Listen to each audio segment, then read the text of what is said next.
நம்ம சிஎஸ்கே அணி இன்னைக்கு ஆர்சிபி அணியை சேப்பாக்கம் மைதானத்தில் கதற விட போகிறாங்க அப்படின்னு பார்த்தா அப்படியே அதுக்கு நேர்மாறாக ஆர்சிபி அணி அவங்க நம்ம சிஎஸ்கே அணியை கதற விட்டு தற்போது இந்த மேட்ச்சில் நம்ம சிஎஸ்கே அணியை வீழ்த்தி ஆர்சிபி அவங்க ஜெயிச்சிட்டாங்க. ஆனாலுமே இந்த ஆட்டத்தில் நம்ம சிஎஸ்கே அணி ஜெயிக்கிறதுக்கு மிக மிக முக்கியமாக சிஎஸ்கே அணியின் பிளேயர்களுக்கு பின்னாடி மிகப்பெரிய ஒரு துரோகம் நடந்திருக்கு. முக்கியமாக ரசிகர்கள் கண் முன்னாடியே அந்த துரோகம் நடந்திருக்கு இன்னைக்கு மைதானத்தில் அப்படின்னே சொல்லலாம். ஸோ இந்த துரோகத்தை பார்த்த ஒட்டுமொத்த நம்ம சிஎஸ்கே அணியின் பிளேயர்கள் எல்லாருமே இன்னைக்கு மைதானத்திலேயே ஒரு நிமிடம் அதிர்ச்சி அடைஞ்சு தான் போயிருக்காங்க. அந்த வகையில் இன்னைக்கு டாஸ் ஜெயிச்ச ருத்ராஜ் ஃபர்ஸ்ட் ஆர்சிபி விளையாட்டும் அப்படின்னு சொல்லிட்டாரு. இதில் நம்ம சிஎஸ்கே அணியின் போலர்கள் எல்லாரையுமே ஆர்சிபி பேட்ஸ்மேன்கள் ரொம்ப அசால்ட்டாக எதிர்கொண்டாங்க. முக்கியமாக பிலிப் சால்ட் 32, விராட் கோலி ஸ்லோவாக விளையாண்டாலும் அவரும் 31, படிக்கல் 27, கேப்டன் ராஜ் பட்டிதார் அற்புதமாக விளையாண்டு அரை சதம் அடிச்சாரு 51, லிவிங்ஸ்டன் 10, சதீஷ் சர்மா 12, கடைசி நேரத்தில் டிம் டேவிட் சர்ன்னு சிக்ஸர்களை பறக்க விட்டு 22. ஸோ ஆக மொத்தம் 20 ஓவருக்கு ரொம்ப ஈஸியாக 196 ரன்கள் ஆர்சிபி எடுத்துட்டாங்க. ஸோ நம்ம சென்னை சேப்பாக்கம் மைதானம் தானே, நமக்கு பழக்கப்பட்ட மைதானம் தானே, நம்ம சிஎஸ்கே கண்டிப்பாக இந்த மேட்ச்சில் இந்த ஸ்கோரை எடுத்துருவாங்க அப்படின்னு தான் எல்லாருமே நினைச்சாங்க. ஆனால் மைதானத்தில் நடந்தது வேற.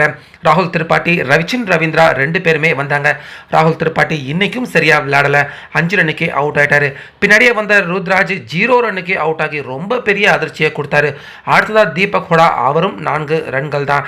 அடுத்ததா சாம் கரன் அவரும் 8 ரன் தான் எடுத்தாரு. ஆனால் ரச்சின் ரவீந்திரா அவர் மட்டும் பொறுமையாக நின்று ஒரு மாதிரி பேட்டிங் பண்ண கஷ்டப்பட்டாரு. ஆனால் ஏதோ கொஞ்சம் விளையாண்டாரு.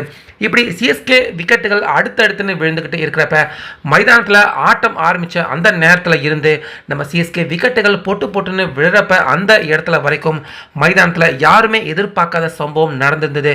அதாவது மைதானத்தில் சிஎஸ்கே ரசிகர்களுக்கு இணையாக ஆர்சிபி ரசிகர்களும் இருந்துக்கிட்டு ஆர்சிபி ஆர்சிபி ஆர்சிபி அதே போல் கோலி கோலி அப்படின்னு மைதானத்தில் கத்தி ஆர்சிபி ரசிகர்களை பயங்கரமாக உற்சாகப்படுத்தியிருக்காங்க.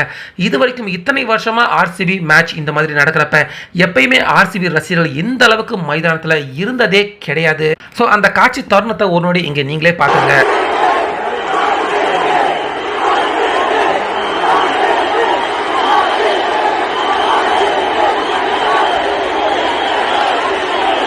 இப்படி இருக்க வழக்கத்துக்கு மாறான ஒரு புது அட்மாஸ்பியர் நம்ம சிஎஸ்கே அணிக்கு இந்த மேட்ச்ல அவங்க கரெக்டான நேரத்தில் சரியாக விளையாடுறதுக்கு உதவாமல் போயிடுச்சு அப்படின்னு தான் தற்போது கிரிக்கெட் எக்ஸ்பர்ட்டுகள் எல்லாருமே சொல்கிறாங்க.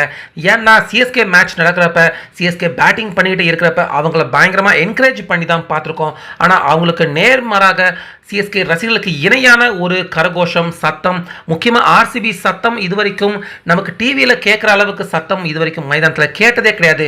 அந்த சம்பவம் இன்னைக்கு நடந்திருக்கு. ஸோ இப்படிப்பட்ட ஒரு மோசமான சம்பவம் இன்னைக்கு மேட்ச்சில் நடந்தது. ஒட்டுமொத்த நம்ம சிஎஸ்கே அணியின் பிளேயர்கள் அவங்களுடைய கவனத்தை திருப்பியிருக்கு. இது மிக முக்கியமான ஒரு காரணமாக இருந்திருக்கு. சிஎஸ்கே பிளேயர்கள் அவங்க பேட்டிங் பண்ண முடியாமல் போனதுக்கு இதில் மிக முக்கியமாக 2008க்கு அடுத்து நம்ம சேப்பாக்கம் மைதானத்தில் இன்னைக்கு சிஎஸ்கே அணியை ஆர்சிபி அவங்க வீழ்த்திருக்காங்க. ஆர்சிபி அவங்கள பொறுத்த வரைக்கும் நல்லதாக விளையாண்டாங்க. நம்ம சிஎஸ்கே இந்த மேட்ச்சில் சரியாக விளையாடலை அப்படின்னு தான் சொல்லணும். நம்ம சிஎஸ்கே தோல்வியை பற்றியும் ஆர்சிபி அவங்க வெற்றியை பற்றியும் உங்கள் கருத்தை சொல்லுங்கள்.